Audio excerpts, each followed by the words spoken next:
जब हम advance political theory यानी कि उच्चतर राजनीतिक सिद्धांत विषय की बात करते हैं तो उसमें हम एक कॉमन टर्म देखते हैं, विचारधारा का अंत।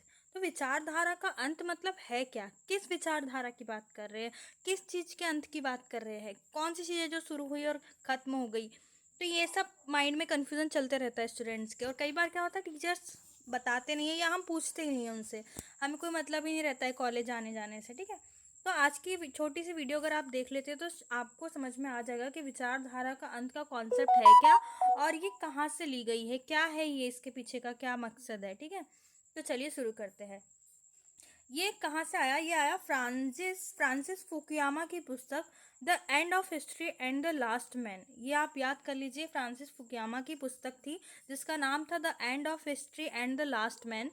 इसमें एक विचारधारा का अंत सिद्धांत जो कब प्रस्तुत किया गया, 20वीं सदी के अंत में राजनीतिक चर्चाओं में छाया रहा।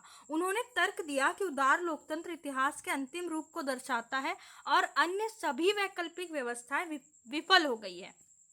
कौन सी? उदार लोकतंत्र इतिहास के अंतिम रूप को दर्शाता है और अन्य सभी वैकल्पिक व्यवस्थाएं विफल हो गई है। अब हम समझते हैं विचारधारा का अंत का क्या अर्थ है। सिद्धांत का सार है कि इस सिद्धांत का मुख्य तर्क यह है कि विभिन्न राजनीतिक विचारधाराओं जैसे कि कम्युनिज्म, फासीवाद और राष्ट्रवाद के बीच संघर्ष समाप्त हो गया है। उदार लोकतंत्र जो व्यक्तिगत स्वतंत्रता, बहुदलीय व्यवस्था और बाजार अर्थव्यवस्था पर आधारित है, ने विश्व स्तर पर अपनी जीत हासिल कर ली है। यानी कि लोकतंत्र के और राष्ट्रवाद के राजनीतिक विचारधाराओं के कई प्रभाव है, कई आयाम है। ठीक है, कोई देश में समाजवाद चलता है, कोई देश में पूंजीवाद चलता है, कहीं फासीवाद चलता है, कहीं कम्युनिज्म चलता है, कहीं उदार लोकतंत्र चलता है, कहीं बहुदलीय व्यवस्था चलती है। तो इन सब में ये कहते हैं फुकुयामा जी कि जो उदार लोकतंत्र है वही क्या है, अंतिम रूप को दर्शाता है राजनीतिक व्यवस्था के, और बाकी जो व्यवस्थाएं थी, जो वैकल्पिक व्यवस्थाएं थी, वो सब विफल हो चुकी है। अब सिर्फ उदार लोकतंत्र ही इसका अंतिम रूप है। ठीक है, इसके लिए वो तर्क देते हैं कि शीत युद्ध के समाप्त होने के बाद सोवियत संघ का पतन और कम्युनिज्म का पतन हुआ। इसने फुकुयामा को यह निष्कर्ष निकालने के लिए प्रेरित किया कि इतिहास का अंत हो गया है और उदार लोकतंत्र ही एकमात्र व्यवहार्य विकल्प है। अब वो विचारधारा के अंत के समर्थक तर्क क्या देते हैं कि उदार लोकतंत्र ने आर्थिक विकास, व्यक्तिगत स्वतंत्रता और राजनीतिक स्थिरता प्रदान की है। वैश्वीकरण ने विभिन्न संस्कृतियों और अर्थव्यवस्थाओं को एकीकृत किया है और उदार लोकतांत्रिक मूल्यों को फैलाया है। आर्थिक विकास ने लोगों को अधिक से अधिक सामग्री सुख प्रदान किए हैं और राजनीतिक परिवर्तनों के लिए इनकी इच्छा को कम किया है। विचारधारा के अंत की आलोचना करते हुए विचारक कहते हैं कि शीत युद्ध के बाद भी कई विचारधाराएं पुनर्जीवित हुई है। राष्ट्रवाद, धार्मिक कट्टरता, लोकलवाद और सांस्कृतिक राष्ट्रवाद जैसे विचारों ने पुनरुत्थान देखा है। उदार लोकतंत्र के भीतर बढ़ती असमानताओं ने लोगों में असंतोष पैदा किया है। गरीबी, बेरोजगारी और सामाजिक अन्याय ने वैकल्पिक विचारधाराओं को जन्म दिया है। कई देशों में लोकतंत्र का संकट देखा जा रहा है, लोकतांत्रिक संस्थाएं कमजोर हो रही है और लोकतंत्र के मूल्यों को चुनौती दी जा रही है।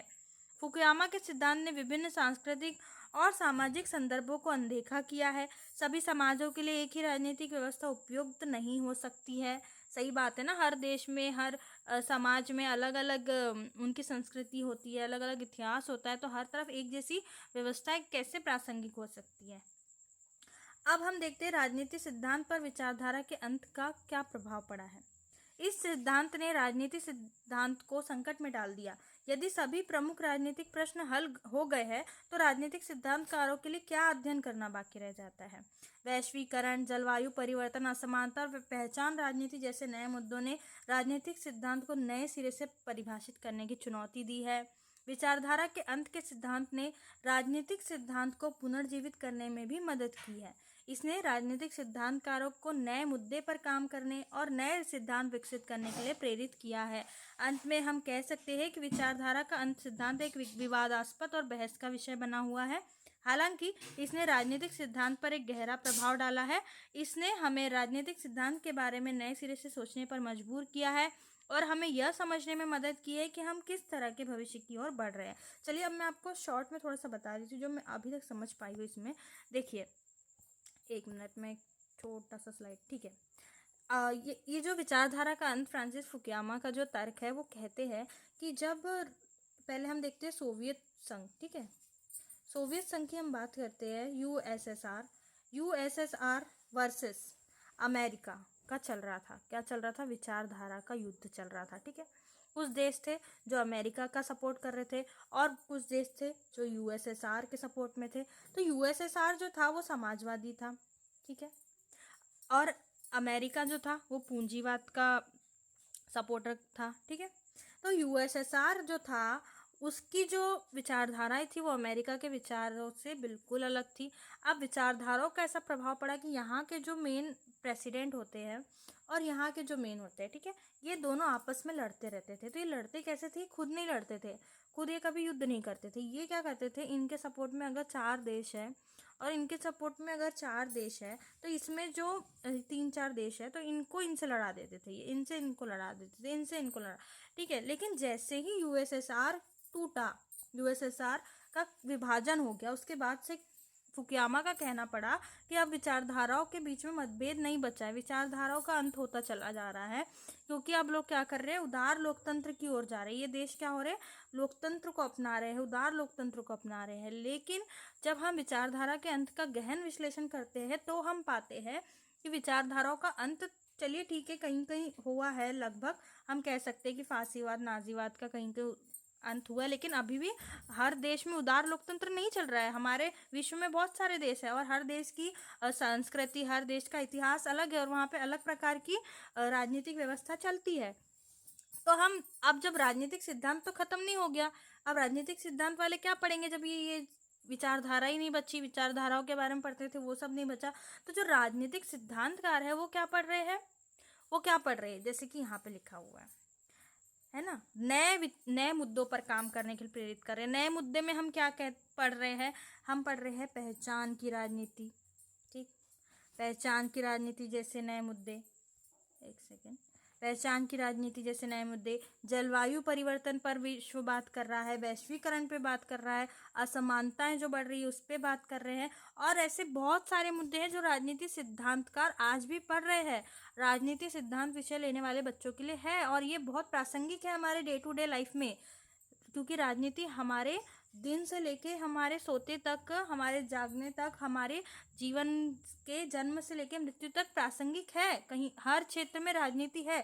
हम अगर अच्छे से गहन विषय से देखें तो हम राजनीति में, यदि हम जलवायु परिवर्तन की भी बात करते हैं तो ये भी राजनीतिक मुद्दा ही है, क्योंकि अगर जलवायु परिवर्तन का कोई एक चार्टर निकल के आता है उसमें 4 देश सपोर्ट कर रहे हैं, ठीक है, और वो 4 देश जो है वो अमेरिका के सपोर्टर है, तो अमेरिका यदि उससे विड्रॉ कर लेता है तो हो सकता है कि इन 4 देशों में भी प्रभाव पड़े, वो भी यहाँ से निकलने की कोशिश करते हैं। ये सब राजनीति ही है, ये कोई अलग नहीं है इनसे। तो हम कह सकते हैं कि ये जो हम विचारधारा के अंत की बात करें तो विचारधाराओं का अंत कभी नहीं होता, बल्कि उसका रूप परिवर्तित जरूर हो जाता है, ठीक है। तो आज के लिए बस इतना ही। कल हम दूसरे विषय पर चर्चा करेंगे, एडवांस पॉलिटिकल थ्योरी में ही चर्चा करेंगे, लेकिन उसके दूसरे टॉपिक के बारे में। तो यहाँ तक देखने के लिए आपका बहुत बहुत धन्यवाद। वीडियो अच्छी लगी हो तो लाइक करें, सब्सक्राइब करें। जय हिंद, जय भारत।